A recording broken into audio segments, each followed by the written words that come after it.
Astaghfirullah Rabbal baraya.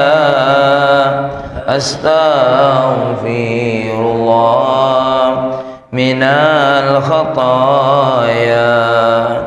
Astaghfirullah Rabbal baraya. Astaghfirullah minal khataya.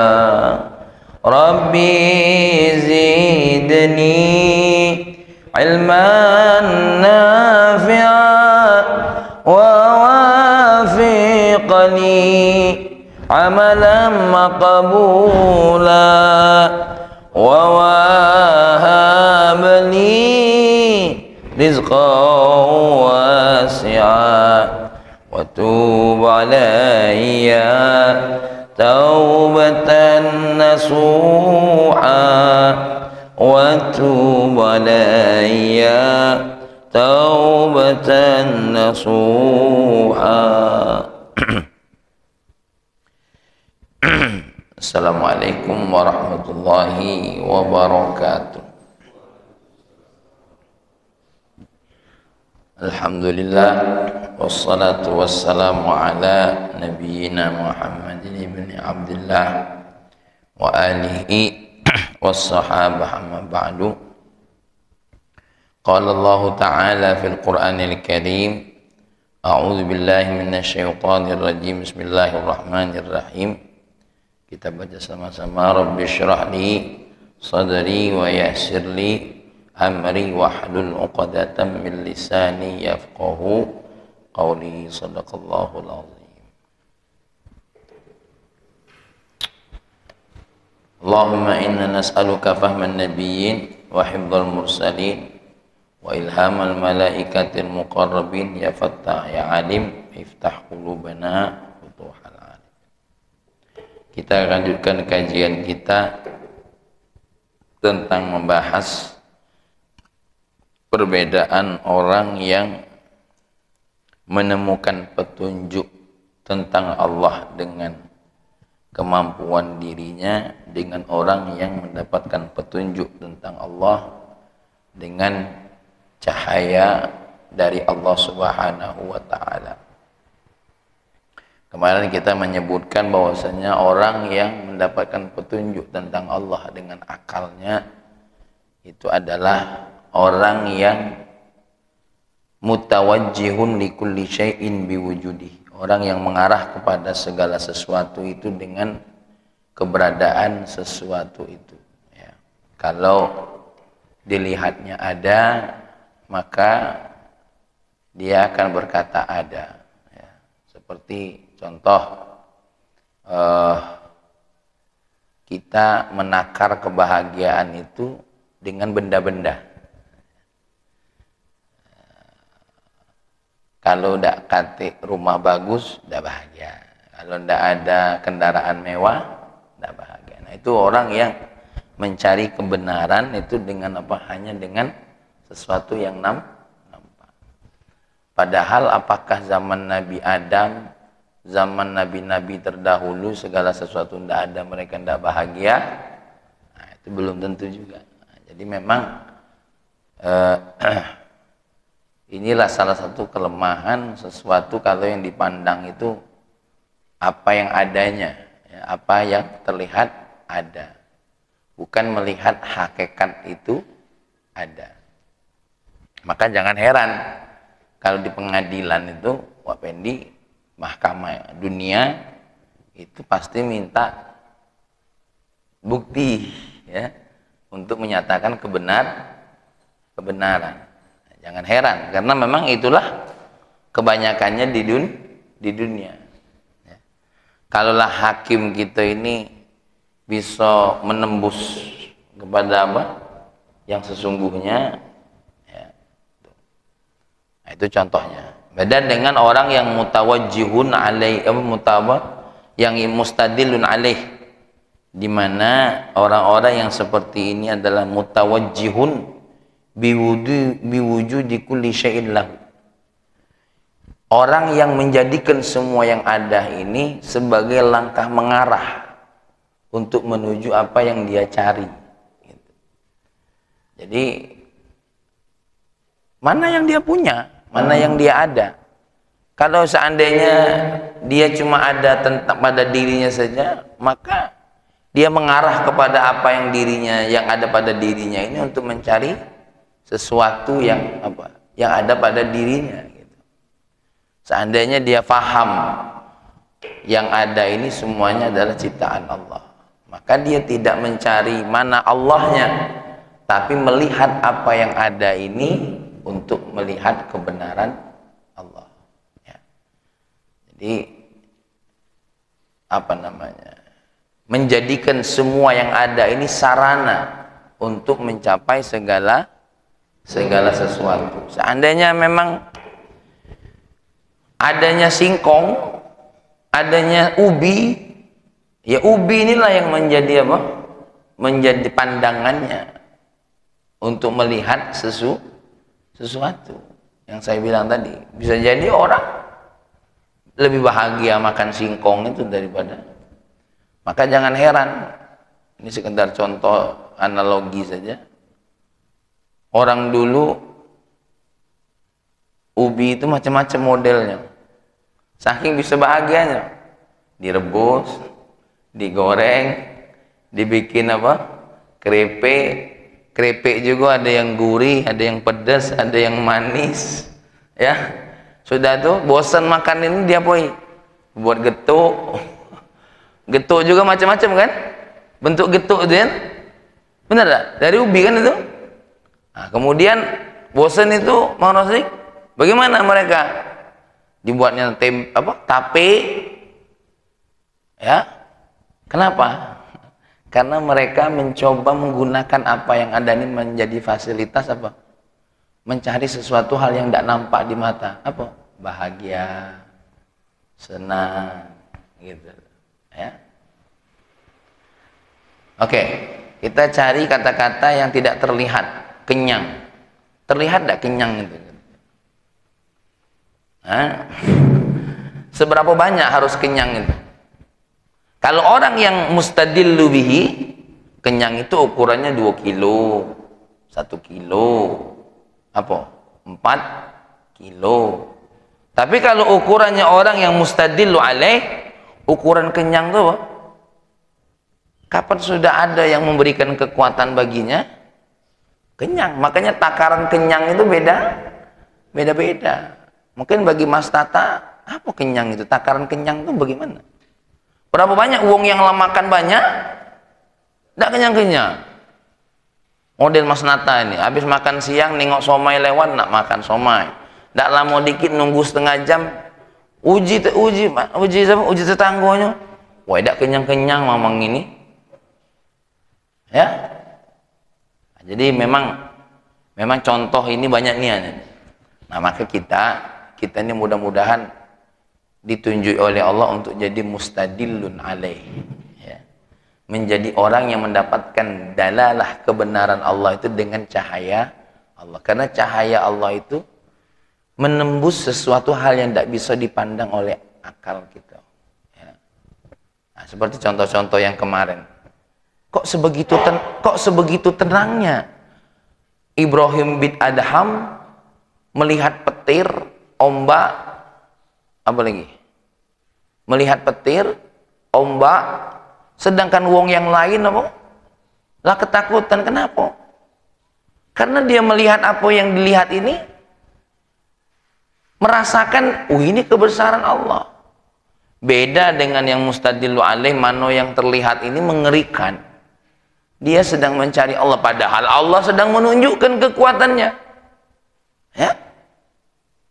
Maka mereka makin istighosah, makin teriak, ya Allah, ya Allah.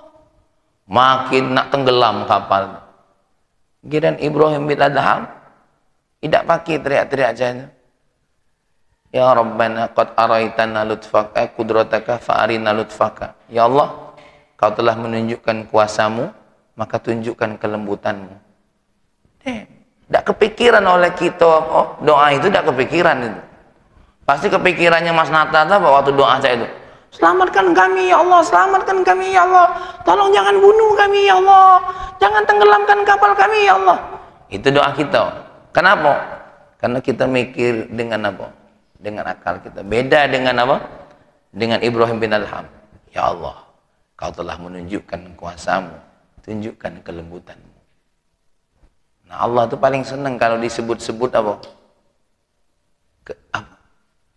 Kehebatan Allah itu sendiri, ya. Subhanallah, ya. Jadi jangan heran kalau manusia juga ada bagian itu. Untuk apa? Memahamkan pada diri kita tentang apa? Contoh, banyak orang itu ingin menunjukkan apa? Kuasanya baik, menunjukkan apa? Jagoannya baik. Jangan tulah Pak Yul ada yang ngetil, apa Pak Yul mentang-mentang mungkin dia preman papiliun tadi. Ada yang ganggu saya. Tidak kenal kau dengan aku. Wah, itu nak menunjukkan kuasanya tuh. Akhirnya yang ngetil dia ini diapoi? Dikalahkan oleh Pak Yul. Ya, terus yang ngetil nih ngomong, maafkan saya Pak Yul, saya belum tahu Anda siapa sebenarnya. Tapi melihat Anda sebegini jagonya, tolong tunjukkan kasih sayang sama saya. Wah, baru kau mengakui ya. Jadi Allah tuh apa? Kalau dilihat pada diri, Allah tuh juga butuh pengakuan hambanya. Sama seperti Pak Yul, apa namanya? Ketika dia berkuasa, itu butuh pengakuan. Maka kita ini sama Allah pun harus menunjukkan kepengakuan itu dengan Allah. Nah, Allah itu paling suka dengan hamba yang menunjukkan apa? Nah, kalau seandainya Mas Nata ada galak ngaku kelemahannya, ngandalin akalnya, terus ngandalkan dirinya, terus selesai kata Allah, kutunjuki kau kuasa aku. Makanya kita ini tidak boleh murni ngandalkan diri kita, ya. Ingat, anak-anak boleh mandiri dari wong tuanya, tapi tidak boleh mandiri dari Allah. Ya, nah, kau harus mandiri dari wong tua, tapi bukan mandiri dari Allah. Yang dimaksud dengan mandiri kepada anak itu apa? Satu, dia merasa diawasi oleh Allah tanpa harus merasa diawasi oleh wong tua. Ini mandiri tingkat tinggi. Kalau anak lagalak sholat dewe, ya, tanpa harus disuruh wong tua, ini mandiri dari wong tua. Kalau anak bantu kawannya dengan tanpa harus apa? Disuruh-suruh, ini sudah mandiri nih dari wong tua. Kalau anak senantiasa zikir sama Allah, melaksanakan kebaikan dengan tanpa harus dia apa? Dijejeli terus dengan apa? Dengan ancaman-ancaman, ini sudah mandiri dengan Allah. Maka yang dimaksud dengan mandiri itu apa? Dia mandiri dari pengawasan wong tuanya, mengalihkan pengawasannya kepada pengawasan Allah. Tolong diganti makna mandiri itu. Baca kemek dewek, kencing dewek, anak ringan makna mandiri. Maka mandiri itu yang dimaksud dengan mandiri itu tadi apa? Ketika anak mampu melarikan pengawasan wong tuanya dengan merasakan pengawasan siapa? Allah. Ya. Kalau sekedar bisa kencing dewek, kemek dewek, itu mandiri tingkat PAUD itu. Ya. Atau kan lah naik dikit level SD kelas 1 gitu. Jadi suka jangan nasihatin anak kau tuh harus mandiri.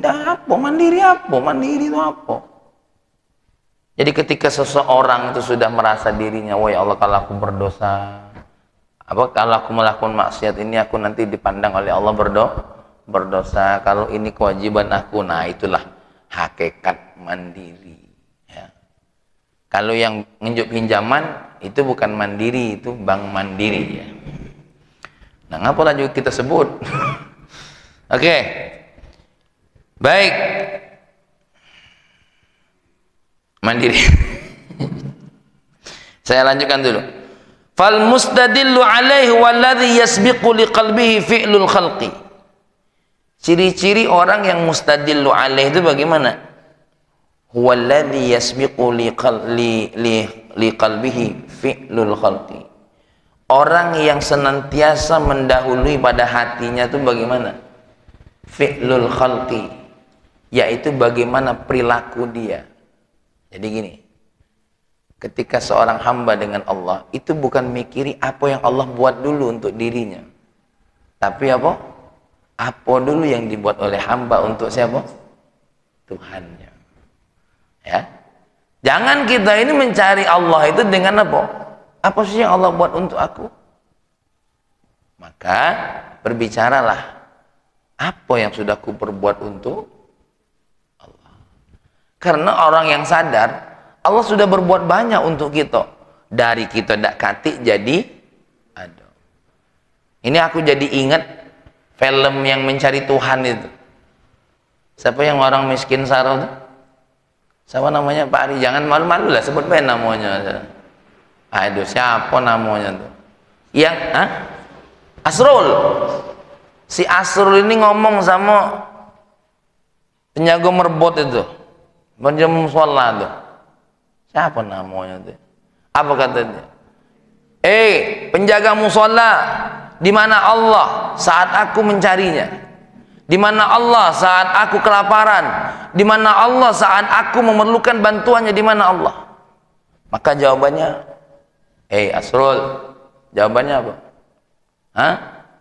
Jangan kau bertanya di mana Allah, apa yang kau lakukan untuk dirinya, tapi ditanya dulu, apa namanya? Apa yang telah kau lakukan untuk Allah sehingga Allah harus memperhatikan dirimu. Gitu loh. Ya. Sehingga Allah harus memperhatikan dirimu. Nah, itu jawabannya ini. Maka seorang yang mustadillu alaih, orang yang mencari Allah dengan cahayanya bagaimana?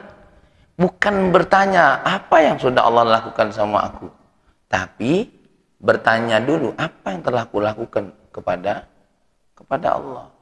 Salat kita mak mana? Puasa kita mak mana? Ya, baca Quran kita bagaimana? Nah, kita ini disuruh benerin salat 5 waktu saronian Pak Sarwan. Ya, saro itu susah. Maka inilah bedanya orang yang mencari Allah itu dengan cahaya Allah. Berbeda dengan orang yang, karena kemarin aku contohi, akan mengatakan Allah itu ada kalau Allah membuktikan dirinya ada. Mestinya dibalik. Kita akan mengatakan Allah itu ada ketika kita melihat tanda-tanda keberadaan Allah. Ya. Ketika kita melihat keberadaan Allah. Contoh. Ini ada ilustrasi tentang ketuhanan yang ada dalam TikTok itu. Ya, ada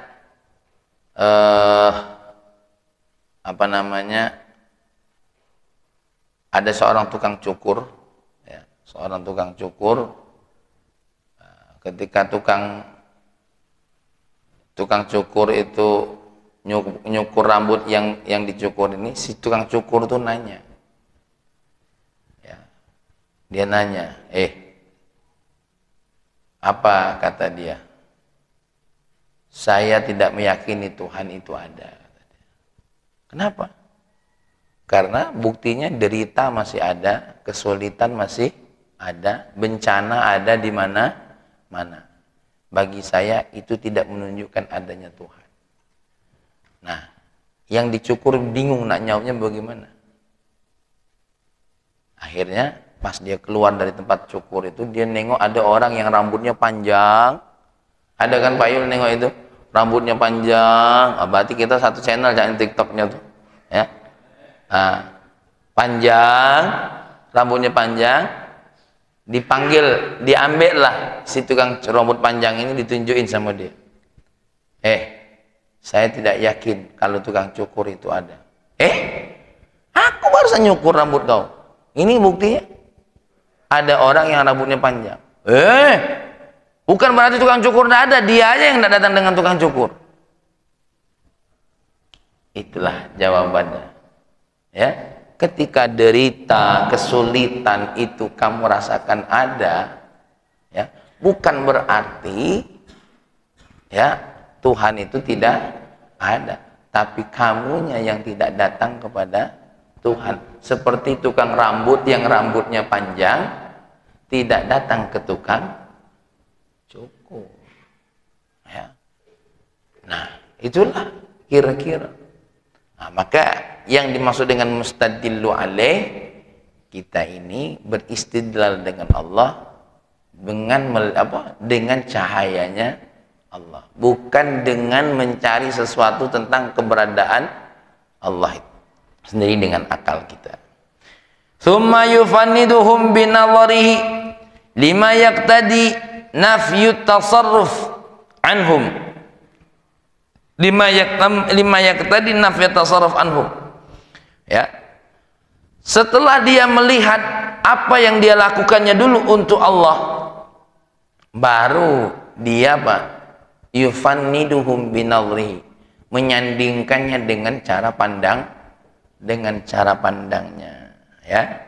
Lima yaqtadi nafyat tasarruf anhum, sekiranya pada apa yang membuat menafikan tasarrufnya dia tentang diri mereka. Kaqaulihim ya'rifullahu ta'ala binaqdil azaim wa tabdilil awqat ila ghairi dzalika. Ya, jadi orang-orang yang melihat, yang beristidlal untuk mendapatkan Allah dengan cahaya Allah itu bagaimana? Allah mengetahui, ya, bagaimana menghilangkan azaib wa tabdilil awqat, mengganti waktu. Contoh, ya, melihat dirinya itu miskin. Maka orang yang mencari Allah dengan cahaya, kenapa kau miskin? Ya memang Allah lagi menghendaki ini sama aku. Ya. Bahkan bisa jadi Allah sedang memutarkan waktu untuk aku. Seperti itulah kira-kira, ya. Tapi memang ini tidak mudah gitu loh. Tidak mudah. Karena apa? Karena yang tidak bisa diakal-akali. Coba. Bisa tidak mengisrafin ngakali? Ngapa yang ini miskin, ngapa yang ini kaya? Coba di mana logikanya, dokter? Kata dokter Topan, lah Ustaz, dia kan tidak sarjana. Ada yang tidak sarjana lebih kaya dari yang sarjana. Namanya Sarjono. Sarjono lebih kaya daripada sarjani. Ada ya sarjana. Coba di mana letak logikanya? Kalau kita tidak kembalikan kepada cahaya Allah, di mana mau logikanya? Ini kaya, ini miskin. Ya? Di mana mau logikanya? Di mana? Kita tidak tahu di mana mau logikanya, cak mana. Nah, kalau kita logikakan terus tidak ketemu ini. Tidak bakal ketemu. Maka cukup katakan inilah kehendak Allah, lagi nak mindahkan keinginannya Allah. Allah lagi mau bermain-main. Gitu. Ya, lagi mau bermain-main tentang apa? Tentang ketentuan hambanya masing-masing. Ini sarjana. Kalau kata dokter, wajar Ustaz, dia kan ini tidak berilmu. Yang sama levelnya, yang sama titelnya dengan dokter Topan aja, nasibnya beda. Ya, yang sama. Malah dulu Fahmi ingat waktu masih MTS, lomba ceramah, lomba pidato. Kita ini tidak pernah juara satu, apalagi juara ini. Paling dibawa kawan kita terus. Ini ku telepon, di mana sekarang? Dakwah di mana? Aku di Cirebon. Ngurus apa? Ini sekolah pramugari. Nah, begitu. Ngapa lain jurusan ini? Ya, ini nyata, ini cerita nyata. Kawan aku dewek. Tapi uangnya tetap masya Allah, rajin ibadahnya masih, santrinya masih. Tapi aktivitasnya beda. Iya, aku lebih seneng ini wangi-wangi gitu dia. Aku ngurusi santri busuk-busuk. Dia lulusan pondok dulu menang pidato terus, bahasa Arab bahasa Inggrisnya bagus, bahkan lulusan pondok terkenal di Madura. Ya, kita ngurus, dia ngurus yang wangi-wangi, kita ngurus yang demek-demek. Udah lanang-lanang, kalau yang tino-tino ya wangi-wangi, yang tino lanang-lanang. Wah, macam-macam tuh modelnya. Jadi kalau anaknya Dr. Topar Umar masuk pondok, itu bau keringet galau ya. Ya, Masya Allah. Jadi beda pejik mana nih ngakalinya, jak mana ngakal, tidak bisa nak ngakalinya. Badan contoh, di keluarga kami, keluarganya Kak Budi, wong Sekayu. Ya, Kak Budi itu punya berapa beradik? Apa uji maknya? Pakai bahasa Sekayunya. Aku tidak galak karena bahasa Sekayu agak kasar. Apa kata dia?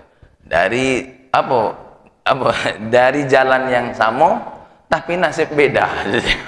Yang ini pintar, yang ini lolo. Mak mana coba? Ngelogikakannya mana kira-kira Pak Ari? Coba ndak baca. Ya? Apa kalau bahasa Sekayu itu dari ini? Dari ya dia ini bukan nyebut rahim, nyebut apa gitu ya. Jamu, tapi nasib beda. Daca ngatonyo samo ya, Mang Isropil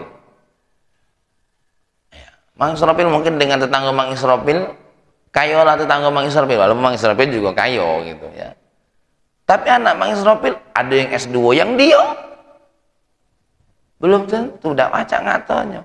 Nah inilah yang kami maksud apa, ayo kita temukan hidup ini dengan apa, dengan cahaya Allah. Kalau diakal-akali terus, Pak Soekarno capek kayak capek. Mungkin Pak Soekarno di kantor, ya Allah, ngapa lolo mak ini jadi pimpinan ini? Aduh, kan ada yang lolo jadi pimpinan, waduh, kesal gitu kadang-kadang. Ya Allah, ya Allah.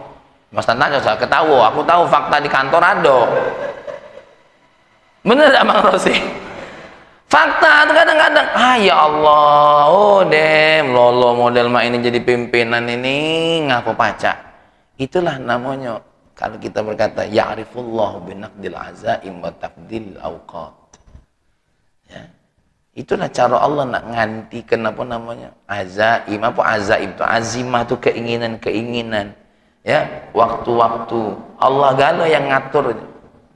Makanya kata Allah tuh, yang ditengok itu bukan takdir Allah, tapi yang ditengok itu bagaimana perilaku kamu, ayyuhum ahsanu amalan. Nak jadi pimpinan aman ndak bagus, ndak kata nilai di sisi Allah. Nak jadi bawahan kalau bagus punya nilai di sisi Allah, gitu. Walaupun pahami maca kitab, ya, ndak usah berpikir dia yang ndak baca kitab itu, wah ya Allah pengenlah aku baca kitab. Bukan itu. Walaupun aku baca kitab tapi tidak bisa ngamali isi kitab, tidak kata gunanya di sisi Allah. Walaupun Dr. Topan tidak bisa baca kitab, tapi ngamalkan isi kitab yang ku baca, itu yang paling utama. Ya. Jadi uang itu yang ditengok itu bagaimana apa? Amalannya. Maka jangan heran Wak Pendi, ada sebuah syair mengatakan, wa alimun bi ilmihi lam ya'malan mu'adzabun min qabli ubadil wasan. Berapa banyak orang yang berilmu itu diazab oleh Allah lebih dulu dibandingkan orang yang nyembah berhala. Jadi model kayak pahami ini, walaupun baca ini tapi tidak ngamalkan, lebih hina daripada apa? Penyembah berhala. Oh, jangan main-main. Jadi Mas Nata tidak usah mikir, wah ya Allah kepengenlah aku bisa baca kitab. Tidak usah kepengen itunya, kepengennya apa? Mengamali apa yang dibaca. Maka kita ini ketika dengar penceramah itu, kenapa kita sering senang nyari yang apa? Yang melawak daripada yang memberikan karena mikirnya pakai ini, bukan pakai hati, gitu loh. Pakai hati. Sebenarnya tertawa dalam ceramah itu tidak jadi masalah. Tapi berapa banyak ceramah itu bukan lagi isinya ilmu, tapi apa? Hanya tertawanya, gitu. Ya. Hanya tertawanya. Padahal tertawa itu bisa baik masuk dalam ilmu, namanya juga sesuatu hal yang kadang-kadang kan, contoh Pak Yul, nawoi diri dewe dari apa yang disebutkan oleh penceramah. Mulai ngetil Pak Ari, kaunian tuh Pak Ari, ya, tidak harus nak dibuat apa, dibuat-buat sehingga harus menjadi sebab tertawa, gitu loh. Sekali lagi, tertawa dalam kajian itu tidak masalah, karena banyak juga ulama-ulama itu walaupun ilmunya berisi seperti Gus Baha, ada yang memang kadang-kadang ya di mana ilmunya tahu baik sih, ada juga. Ya, maka kita balik kepada yang tadi ini, apa bahasanya? Jangan kita lihat UAS Ustadz Adi Hidayat, jangan kagum nak jadi Cak Dio, capek otak ini, tapi ambil, ini amalan yang nak dilakukan dari siapa? Dari yang disampaikan, ya, disampaikan. Masya Allah. Jadi mari kita ini menjadi orang yang mencari jalan dengan hati kita, jangan sekedar mencari jalan dengan akal kita. Tapi jangan sampai ngomong Pak Ari ngomong gini, berarti akal tidak penting. Jangan. Akal ini tetap penting. Ya. La dina liman la aklalahu. Tidak ada agama bagi orang yang dekati akalnya. Tetap cuma akal dan hati ini tidak boleh terpisah. Ya, tidak boleh terpisah. Jawas, jangan sampai kaget laju sasukan berarti wong gilo lebih bisa jadi waliullah, dah lain. Ya, tetap yang namanya akal ini takaran seseorang untuk menjadi mukallaf. Cuma cara penggunaannya tuh kaget. Seperti tadi. Jadi kita tuh memandang dulu tentang apa yang kita buat kepada Allah, baru nanti yufanniduhum binazrihim, disandingkan dengan apa? Cara berpikir. Jangan pikiran dulu yang dikedepankan, baru memainkan apa? Ininya. Tapi mainkan dulu ininya, baru apa? Nah, contoh yang aku bilang kemarin, Sayyidina Umar. Ya, Sayyidina Umar ketika masuk Islam. Sayyidina Umar masuk Islam bukan dengan akalnya. Dengan apa? Dengan ketertarikan dari kata-kata Al-Quran yang saat itu sangat tidak masuk akal. Coba. Toha ma anzalna alaikal qur'ana litashqa. Hei Muhammad, tidaklah kuturunkan Al-Quran itu untuk menakut-nakutimu. Dah. Illa tadhkiratan liman yakhsha. Hanya untuk mengingatkan bagi orang yang punya rasa takut. Sekedar dilihat dari akal, di mana ajaibnya ayat ini. Tapi bagi orang yang terkena hatinya, macam Sayyidina Umar bin Khattab, ya, baru nanti otaknya bisa berpikir, apa kata dia? Apakah dari ayat ini sehingga orang Arab banyak kabur dari apa? Dari agama nenek moyang. Ya. Tuh. Kita contoh, tengok yang aku ceritakan tentang siapa? Tentang Sayyidah Hajar waktu kehausan. Tidak dia sibuk Cak Asrul tadi. Di mana engkau ya Allah? Di mana engkau ya Allah? Kami kehausan. Apa yang dilakukan oleh Sayyidah Hajar tadi? Bolak-balik melakukan sesuatu yang mengundang pertolongan Allah. Sampai 7 kali. Dari Sofa ke Marwah, dari Marwah ke Sofa, dari Sofa ke Marwah, dari Marwah ke Sofa, sampai ke 7. Itulah tidak berdaya lagi. Siapa namanya? Baru datang pertolongan Allah. Nah itu yang uji aku bilang kemarin. Kalau nak diakali, apa uji ibunya? Ngapa tidak dari tadi, Mail? Tapi Allah tidak ada bermain dengan akal gitu. Allah bermain dulu dengan apa? dengan hati kita. Contoh, Pak Sukarno, coba lihat bagaimana Nabi hijrah. Ngapa Nabi nak naik sampai pucuk nian? Bukankah Nabi bisa cukup berdoa bersembunyi? Nabi tidak minta dulu bagaimana apa yang Allah lakukan untuk dirinya, tapi Nabi mendahulukan dulu apa? Apa yang dia lakukan untuk Allah. Naik dia sampai ke pucuk, Wak Pendi. Kalau nengok guanya, kalau ada yang pernah naik ke pucuk situ, justru gua yang dimasuki oleh siapa? Oleh Said Nabi dengan Sayyidina Abu Bakar ini lebih mudah kelihatan daripada apa? Di Jabal Nur itu banyak nian guanya, Pak Yul. Ya, mudah-mudahan segera ke situ, Pak Yul. Amin. Ada yang ke sana kan? Dem. Nah, tapi belum naik pucuk. Baru naik Bukit Sulap. Kaget lagi naik pucuk situ. Memang naik ke pucuk situ harus jalan lain, ada jalan naik mobil pribadi sendiri. Kalau naik pakai jalan ini tidak katik seperti di Jabal Thawr, tidak ada. Jabal Thawr itu kan yang Gua Hira itu. Nah, itu banyak gua di situ. Kenapa nak gua yang di atas nian? Karena Nabi faham, aku akan melakukan sesuatu dulu untuk Allah sebelum Allah melakukan sesuatu untuk. Apa yang Allah lakukan untuk Nabi untuk melindunginya? Cuma dengan dua hewan lemah, burung dara sama laba-laba. Mohon maaf, ini laba-laba nih kalau kena kentut pari roboh kalau. Burung dara. Tapi apa?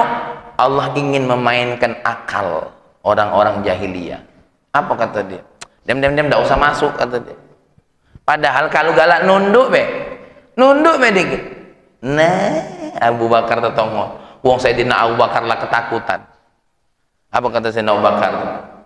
Ya Rasulullah, ini kalau mereka lihat nunduk aja. Ya, baca dalam kitab Rahikul Maktum. Ini kalau seandainya mereka nunduk aja, nunduk kayak gitu, pasti kelihatan ya Rasulullah. Tapi apa kata Allah? La tahzan. Ya, apa kata Nabi itu hadisnya tuh? Kita berdua ada yang ketiga. Siapa? Allah Subhanahu wa Ta'ala. Nah, Allah cuma memalingkan pikiran wong ini tadi hanya dengan seekor burung sama teloknya. Di mana letaknya kuat burung dara sama teloknya? Wong telok itu kalau dimakan oleh Pak Yul, diremut be lagi pecah telok itu, dicekek be lagi mati burung dara itu. Tapi Allah alihkan pikiran orang Arab tadi, ya, palihkan pikirannya. Sudah, tidak usah perlu lihat. Kalau Muhammad ada di dalam, pasti ini burung dara lah pergi dari tadi. Wong di sini burung dara lagi betelok. Nabi tidak perlu, Allah tidak perlu nurunkan malaikat Israel di situ. Allah tidak perlu nurunkan malaikat Zabaniyah di situ. Kebesaan kata Allah. Cukup kusuruh dua hewan lemah. Kalau perlu pasang yang lebih lemah lagi kalau perlu. Sarang nyamuk di situ. Jadi Dokter Topan, Allah tuh kalau nak melindungi kita tidak perlu dengan kekuatan besar. Kalau lagi nak melindungi kita, cukup dengan kekuatan kecil saja Allah sudah bisa melindungi kita. Ini pengalaman pribadi.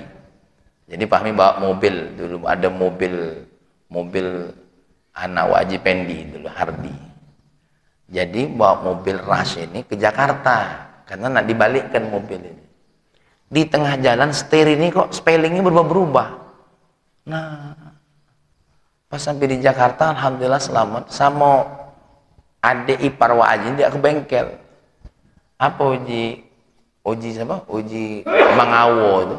Ditelepon, "Mi, oi nak, kau tuh dasar memang nak selamat baik," kata dia. Baut setir tuh tinggal di ujung, lemuter, lah keluar Wak Pendi. Nyampe di bengkel dibuka, nyampak baut itu. Oh, cak itu tuh kalau Allah tuh nak nyelamatkan kita. Wah, janganlah wah berarti pahami Nabi. Bukan, ini satu contoh. Allah tuh kalau nak nyelamatkan kita, dikit baik, tidak perlu baut besar. Sudah gompel di depan, Pas dibongkar di bengkel Ustaz Soekarno, jatuh. Apa kata orang bengkel? Wah ya Allah, Bapak, kata dia, ini memang dasar nak selamat baik, kata dia. Karena baut itu apa? Pas dibuka, sudah langsung jatuh, setirnya langsung lari. Nah jadi Allah itu apa ini kalau nak nyelamatkan kita, tidak perlu nak ngirim apa? Tentara besar, asal tadi bagaimana cara berpikirnya? Kita dulu membuat sesuatu untuk Allah, baru Allah akan melakukan sesuatu untuk kita. Lihat Nabi Musa, tidak langsung gujuk-gujuk apa? Ditolong oleh Allah. Berjuang dulu, dicaci maki dulu, ditakut-takuti dulu, dihina-hina dulu. Nabi Ayub. Tapi walaupun itu tetap dia melakukan sesuatu untuk Allah, tidak berhenti. Nah, tidak berhenti sampai Allah merubah waktu untuk apa? Untuk melakukan sesuatu buat kita. Nah, jadi ini sebenarnya ada hubungannya kalau dengan nasihat sebelumnya, ya, di mana Imam Ibnu Athaillah berkata, la tataraqqab, bukan, la tastaghrib wuqu'al aqdar madumta fi hadzal dar. Jadi jangan heran kalau selagi di dunia ini banyak perkara sesuatu yang apa? Yang tidak sesuai dengan kita inginkan. Ternyata Allah ingin memainkan kita. Ustaz Soekarno, aku, Mang Israfil, itu mencari Allah dengan apa? Dengan akalmu atau dengan hatimu? Tidak usah jauh-jauh. Ustaz Soekarno kadang-kadang lebih mudah untuk memaafkan istrinya dengan apa? Dengan hatinya daripada dengan akalnya. Sampai tetangga ngomong, ini contoh baik, seandainya siapa namanya nih? Ya Allah lupa beliau nih. Epan ini seandainya nikah, baru nikah nih, alhamdulillah. Tetangga ngomong, oh Epan, kau alangkah kuat kau hidup sama bini kau model ini. Menurut tetangga tidak masuk akal, tapi menurut Epan dia tidak pakai akal. Ya biarlah, aku sayang sama dia kok. Kalau dengar yang uji apa? Yang uji Ustaz Uwas tuh, kalau nggak ada lo, nggak rame. ya itu tidak baca. Makanya orang itu kalau sudah menemukan Allah dengan hatinya, bukan dengan apa? Akalnya. Dakati yang bisa diakali dari Allah yang dibuat kepada kita, mana diakali? Dakati.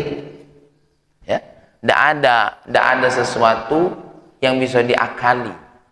Apa yang nak diakali? Dakati, karena sudah bertemu antara hati dengan hati. Makanya ada ayat Allah, al-yauma la yanfa'u malun wala banun illa man atallaha biqalbin salim. Hari itu tidak akan manfaat apa-apa kecuali yang datang dengan Allah bawa apa? Bawa hati yang sehat. Bukan bawa hafalan hadis, bukan. Bawa hati yang selamat. Jadi walaupun Dr. Topan, Pak Yul, Pak Ari tidak hafal hadis, kecuali hafal hadis doa makan Allahumma barik lana fima razaqtana, itu tidak jadi masalah.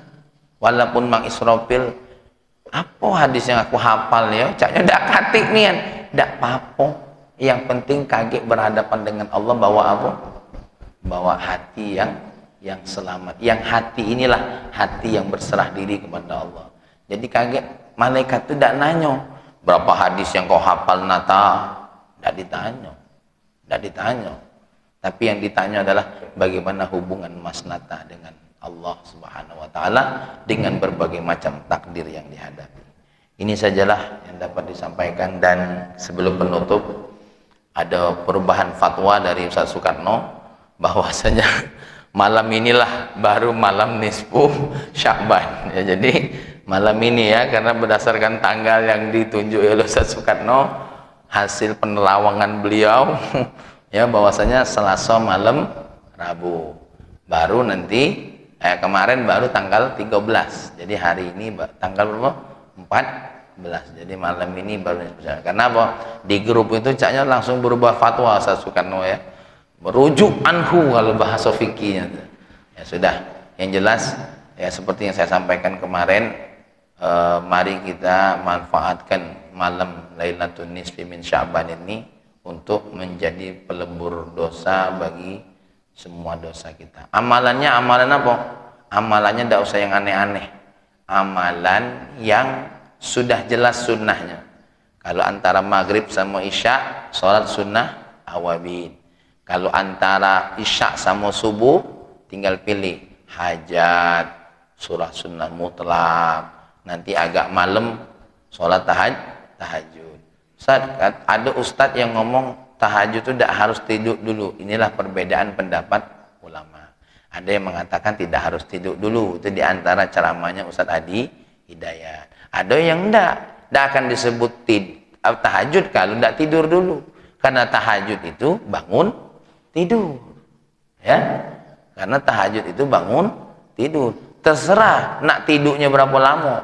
Contoh, misalkan Pak Ari habis isya tidur dulu. Bangun nanti jam 11, tak jadi masalah. Ya. Nah, tidak jadi masalah. Nah, cuma kalau sahur itu tidak akan disebut sahur kecuali ba'dan nisfil laili, setelah setengah malam. Jadi kalau dokter Topan malam-malam jam 10, ngapa makan banyak-banyak? Sahur itu bukan sahur, itu kemaruk. Jadi kalau yang namanya sahur itu ba'dan nisfil lail ya. Setelah jam 12 malam kalau dokter nak makan atas nama sahur baru dianggap sunnah sahur. Tapi kalau belum, itu bukan sunnah sahur, tapi kemaruk ya. Nah, jadi kapan lah 10 malam atas nama sahur, biar tidak sahur lagi. Bukan masalah tidak disebut namanya, tidak dapat sunnah. Jadi sunnahnya itu adalah ya setengah malam. Jadi, nah sahur itu paling sunnahnya kapan? Menjelang adzan subuh atau menjelang 30 menit lebih mepet. Sunnahnya sebegitunya ya, takarannya kalau dalam 2 menit 2 menit itu bunuh diri. Takarannya tuh 50 ayat baca Al-Quran. Nah, adapun masalah imsak yang dilaksanakan di seluruh dunia, bukan cuma di Indonesia, itu untuk ihtiyat, hati-hati. Karena apa? Karena kita kalau nak ngepaskan dengan azan subuh sulit. Di sini azannya agak terlambat, pesanan Pak Ari. Ya, apa? Mamo, azan agak mundur 2 menit. Itu pesanan.